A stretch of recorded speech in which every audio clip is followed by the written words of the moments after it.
నాగార్జున సాగర్ లాంటి ప్రాజెక్టు, శ్రీశైలం లాంటి ప్రాజెక్టులు ఈరోజు కట్టాలంటే సాధ్యమయ్యే పని కూడా కష్టమే.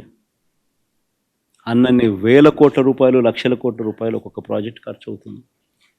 పోలవరం మన కళ్ళ ముందనే చూస్తూ ఉన్నాం, ఎన్ని వేల కోట్ల రూపాయలు అవుతా ఉందో. సిమిలర్లీ గవర్నమెంట్ రంగంలో నిర్మిస్తూ ఉన్న ఈ పోర్టులు, ఈ ఆస్తుల కల్పన, ఇవన్నీ కూడా అంతే.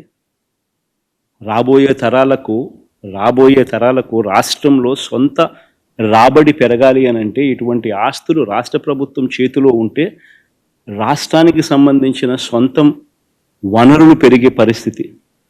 ఇలాంటివి స్కాములు చేస్తూ అమ్మకానికి పెట్టారు.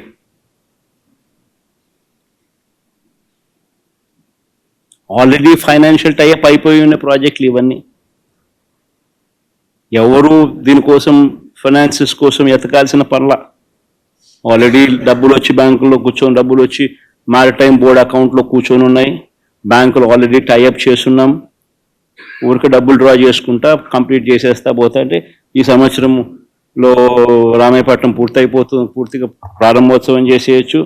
మిగతాది వితిన్ 1 ఇయర్లో, వితిన్ 1.5 ఇయర్లో మిగతా 2 కూడా పూర్తయిపోతాయి. ఫిషింగ్ హార్బర్ల పరిస్థితి అంతే. అయినా అలాంటివి అమ్ముతున్నారు స్కాములు చేస్తూ.